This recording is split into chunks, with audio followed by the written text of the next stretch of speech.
வருங்காரியங்களை முன்பாகவே அறிவிக்கிற ஆண்டவராக இயேசுவின் இனிதான நாமத்தினால் உங்களை அன்போடு கூட வாழ்த்துகிறேன். இதனால் நம்முடைய ஆவிக்குரிய சிந்தனைக்காக ஆதியாகமம் 41 அதிகாரம் 32 வசனத்தை நான் வாசிக்கிறேன். இந்த காரியம் தேவனால் நிச்சயிக்கப்பட்டிருக்கிறது என்பதையும் தேவன் இதை சீக்கிரத்தில் செய்வார் என்பதையும் குறிக்கும் பொருட்டு இந்த சொப்பனம் பார்வோனுக்கு இரட்டித்தது. வரப்போகிற நாட்கள் எப்படி இருக்கும் என்பதை ஆண்டவர் பார்வோன் என்கிற ராஜா அறிந்து கொள்ளும்படியாய் சொப்பனங்களின் மூலமாய் பேசுகிறார். நம்முடைய ஆண்டவர் சொப்பனங்களின் மூலமாய், தரிசனங்களின் மூலமாய், வார்த்தைகளின் மூலமாய், தீர்க்க தரிசனம் மூலமாய் நடக்கப் போகிற காரியங்களை வெளிப்படுத்துகிற தேவன் என்பதை நாம் மறந்துவிடக் கூடாது. அநேக நேரம் அடுத்து என்ன என்று தெரியாமல் நாம் திகைக்கிறோம். ஒருவேளை முன்பாகவே இது தெரிந்திருந்தால் நான் இதை செய்திருக்க மாட்டேனே, இந்த பிரச்சனைக்குள் நான் ஆளாகி இருக்க மாட்டேனே, அல்லது தப்பித்திருப்பேன் என்று பல விதத்தில் பின்பு புலம்புகிறோம். ஆனால் தேவன் முன்பாகவே உணர்த்துகிறார், காண்பிக்கிறார். அதை நாம் சரியாக அந்த நேரத்தை பயன்படுத்திக் கொள்ளாமல் அப்புறம் பார்த்துக் கொள்ளலாம், அல்லது அதை உதாசீனப்படுத்துவதனால் தான் அநேக நேரம் நமக்கு பிரச்சனைகள் வருகிறது. பார்வோனுக்கு சொப்பனங்களை கர்த்தர் காண்பிக்கிறார். அர்த்தம் தெரியவில்லை, யாராலும் சொல்ல முடியவில்லை. அப்பொழுதுதான் யோசேப் என்கிற வாலிபன் அங்கு சிறைச்சாலையில் இருக்கிறான். குற்றம் எதுவும் செய்யவே இல்லை, ஆனால் குற்றப்படுத்தப்பட்டு அங்கு வேதனை அனுபவிக்கிற அந்த யோசேப்பை கர்த்தர் உயர்த்துகிற நேரம் வந்தது. அவனுக்கு வைத்திருக்கிற கிருபை அங்கு பெருகினது.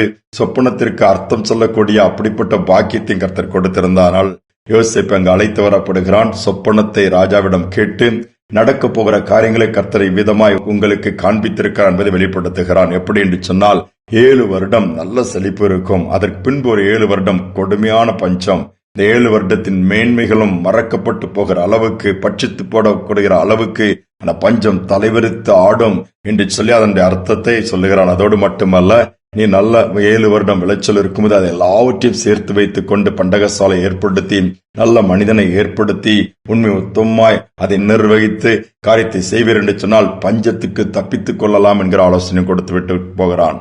ஆனால் அந்த பார்வோன் யோசேப்பை அதற்கு தலைவனாக வைத்து பொறுப்பை கொடுத்ததை நாம் வேதத்தில் பார்க்க முடிகிறது. இதன் மூலமாய் கொடிய பஞ்சத்திலிருந்து பார்வோன் இருந்த அந்த எகிப்து தேசம் மட்டுமல்ல, சுற்றிலுள்ள தேசங்களை பாதுகாக்கப்பட்டது, ஜனங்கள் காப்பாற்றப்பட்டார்கள்.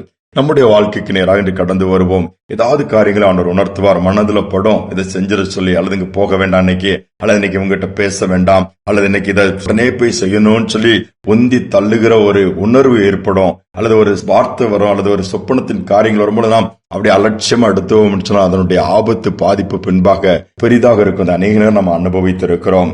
ஒரு சகோதரன் சொன்ன காரியம், திடீரென்று சொல்லி வீட்டுல மனைவிட்ட நான் கடைக்கு போயிட்டு வரேன், பாண்ட் சூப்பர் மார்க்கெட் போய் நிறைய அரிசி பொருட்கள் மளிகை எல்லாத்தையும் நிறைய வாங்கிட்டு வந்துட்டாரு. உடனே அந்த வீட்டுக்காரம்மா கோபப்படுறாங்க, ஏங்க எவ்வளவு வச்சு என்னங்க பண்ண முடியும், வேஸ்டா போயிருங்க, எப்படியும் இப்படி பண்ண மாட்டீங்களா, ஏதோ கொஞ்சம் கொஞ்சம் முடியதானே வாங்கும், ஃப்ரெஷ்ஷா இருக்கும் போது. இல்ல எனக்கு ஏதோ ஒரு உணர்வு என் வாங்கி வச்சிருன்னு சொல்லி அதனாலதான் நான் செஞ்சேன், ஆண்டவர் அப்படி உணர்த்துறாரு அப்படின்னு சொல்லும் போது, அந்த நாட்கள் கோவிட்டுடைய ஆரம்ப நாட்கள். தேசத்துக்குள்ள கோவிட் வந்து அநேகரை பாதிக்க ஆரம்பிச்சிருச்சு. அநேக காரியங்களை ரெஸ்ட்ரிக்ட் பண்ண ஆரம்பிச்சாங்க. அப்படி ஒர்க் ஃப்ரம் ஹோம் அப்படி ஒவ்வொன்னா வந்து திடீரென்று வாங்கி வைத்த 2-3 நாட்களே லாக்டவுன் போட்டாங்க. லாக்டவுன் போட்டா கடைகள் எல்லாம் மூடப்பட்டு விட்டது. பொருட்களை வாங்குவதற்கு கடினமான ஒரு சூழ்நிலை நாம் கடந்துதான் வந்திருக்கிறோம். ஆனா இந்த வீட்லயோ ஆச்சரியப்பட்டாங்களா, பிள்ளைகளை கேட்கறாங்க, டேடி எப்படி உங்களுக்கு இது தோணுச்சுது? அப்பதான் அவங்க மனைவியும் சொல்றாங்களா, அப்பா நான் தப்பா புரிஞ்சுக்கிட்டேன், நான் கூட இதெல்லாம் வேஸ்ட் பண்ணிட்டீங்களா, உங்களுக்கு என்னமோ ஆயிப்போச்சு, பைத்தியம் பிடிச்சிருச்சுன்னு நினைச்சேன், ஆனா ஆண்டவர் சரியா நடத்தி இருக்கிறார் அல்லவான்னு சொல்லி ஆண்டவரை மகிமைப்படுத்தினார்களாம். அநேக நேரம் அப்புறம் பார்த்துக் கொள்ளலாம், பின்பு பார்த்துக் கொள்ளலாம், இப்போதைக்கு வேண்டாம் என்று சொல்லி சோம்பேறித்தனமாய் உட்கார்ந்து கொண்டிருப்போம் என்று சொன்னால் அநேக நன்மைகளை எழுப்பதோடு மட்டுமல்ல, நம்முடைய நேரத்தையும் காலத்தையும் விரயமாக்கி பின்பு கண்ணீரிடக்கூடிய காரியமாய் மாறிவிடுகிறது. பகற்காலம் இருக்கும் பொழுதுதான் கிரியை செய்ய முடியும், ராக்காலம் வருகிறது.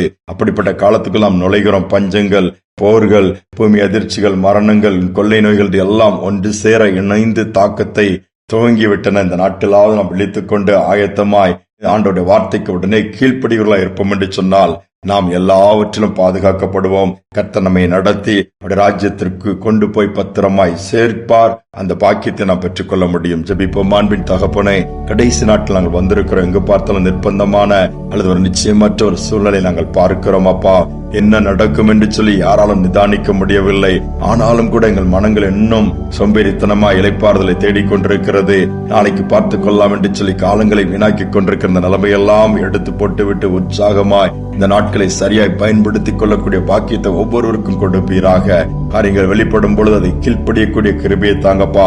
அநேகருக்கு இப்படிப்பட்ட கிருபையில் கொடுக்கப்பட்டதை ஒருவேளை இழந்திருக்கலாம். கீழ்ப்படியாமை நிமித்தமாய் அதை அப்புறம் பார்த்துக் கொள்ளாண்டு புறக்கணித்தது நிமித்தமாக மீண்டும் அந்த கிருபையை கொடுத்து இந்த நாளிலிருந்து உம்முடைய நடத்துதல், உம்முடைய கிருபை, உம்முடைய பிரசன்னம், உம்முடைய காரியங்கள் வெளிப்படுகிற எல்லாவித பாக்கியமும் நிறைவாய் உண்டாகட்டும். தாழ்த்தி ஒப்புக் கொடுக்கிறோம். துதிகனமை ஏற்றுக்கொள்ளும் இயேசுவின் நாமத்தில் பிதாவே, ஆமேன், ஆமேன். பஞ்சக்காலம் இன்னைக்கு நேரிட்டு எல்லா இடங்களிலும் தேசங்கள்ல பரவுகிறது.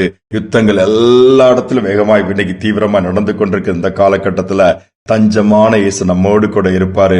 அங்கும் கொள்ளை நோய்கள் வந்தாலும் அங்கும் பாதுகாப்பை கொடுத்து நம்ம நடத்துவார். தொடர்ந்து அவனுடைய சத்தத்தை கேட்டு சித்தத்தை செய்வோம். இந்த சிந்தனையோடு இந்த நாளை தொடர்வோம். மீண்டுமாய் நாளை தினம் சந்திப்போம்.